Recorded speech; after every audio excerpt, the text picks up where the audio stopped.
अस्सलाम वालेकुम। मेरा दिन शुरू हो चुका है। वीकेंड के बाद यूनिवर्सिटी जाने का आज मेरा पहला दिन था और जब आके पता चला स्टॉप पे तो हमारी रूट चेंज हो चुकी थी और हमें पूरे एक सेमेस्टर जलालत के साथ खड़े होकर रूट में जाना पड़ता था। लेकिन इस रूट का हमारा स्टॉप जो है हमारे स्टॉप से ही स्टार्ट होता है और पूरी रूट खाली थी। बहुत अच्छा फील हो रहा था। जहाँ दिल किया बंदे को बैठ जाओ, लेकिन वो होता है ना कि इंसान को जहाँ दिल करे वहाँ बैठ जाओ। उस चक्रों में मैं बैठ गई फैकल्टी सीट पे जो टीचर्स की होती है। मैंने नाश्ता नहीं किया था क्योंकि मेरी तबीयत बहुत ख़राब थी। मैंने वहाँ जाके सैंडविच खाई। आवाज़ से तो लग रहा होगा कि मेरी तबीयत कितनी ख़राब है। मैं वॉइस ओवर भी कर रही हूँ, हालांकि अब मेडिसिन के बाद मेरी आवाज़ इतनी ज़्यादा ख़राब लग रही है।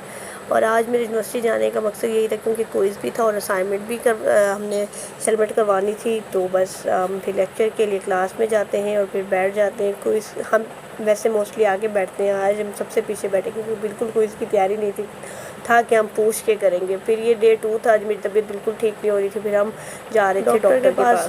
सुबह सुबह भी मेरी तबीयत बहुत ख़राब थी, तकरीबन 4-5 बजे के करीब। तो सबने कहा कि यहाँ पे निश्तर हॉस्पिटल है, इमरजेंसी में चलते हैं, वहाँ पे अच्छा ट्रीट होता है। मैंने कहा क्योंकि सुबह सुबह और तो कोई डॉक्टर प्राइवेट बैठा नहीं था, मैंने कहा मैं निश्तर नहीं जाऊँगी। इसमें कोई शक नहीं है कि निश्तर में जो आपको उसी वक्त जो फर्दर ट्रीटमेंट होता है इमरजेंसी में वो बहुत अच्छा होता है। लेकिन मैंने एक दफ़ा मुझे इंजेक्शन लगे थे, मुझे तब भी बीपी का इशू था और उस वक्त कोई अस्पताल खुला नहीं था। रात को गए थे और उस वक्त जो मुझे इंजेक्शन लगा था मुझे 1 महीने तक वो इंजेक्शन याद है। बंदा कहते हैं ना कि जाता तो मंजी पे है, अपने कदमों तो उठ के चलते आंदा है, लेकिन उस इंजेक्शन ने मेरे मुंह पे इतना ज़्यादा, मेरा मुंह ख़राब हो गया था, स्किन पे एलर्जी, मेरा स्टमक बहुत ज़्यादा अपसेट हो गया था। तो वो ट्रीटमेंट ही इंजेक्शन से स्टार्ट करते। मैं घर से कह के गई थी, चाचू के साथ गई थी कि मुझे ना इंजेक्शन नहीं लगवाना, लेकिन चाचू ने कहा कि ठीक है नहीं लगवाएंगी। लेकिन जहाँ पहुँचे वहाँ पे मुझे बुखार भी बहुत ज़्यादा था और बीपी भी मेरा बहुत ज़्यादा लो था।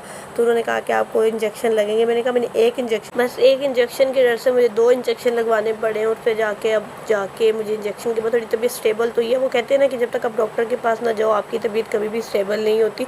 ऐसा ही है, मैं अगर डॉक्टर को देख के भी वापस आ जाऊँ तो मेरी तबीयत फिर भी ठीक हो जाती है। घर में अगर वो सारी ट्रीटमेंट मैं कर लूँ, मैं दवाई ले लूँ, जितनी मर्ज़ी कोशिश कर लूँ, जो भी दवा वगैरह सब कुछ लिया, लेकिन जब तक डॉक्टर के पास ना जाऊँ मुझे मेरी तबीयत स्टेबल होती ही नहीं है। मैं अपने ब्लॉग को यहाँ पे ही एंड करूँगी क्योंकि अब मेरे से ज़्यादा हिम्मत नहीं हो रही वॉइस ओवर करने की। अपना बहुत सारा ख्याल रखिएगा। अल्लाह हाफिज़। मैम इसको पहले भेज लें। भाई भी कोई है यार।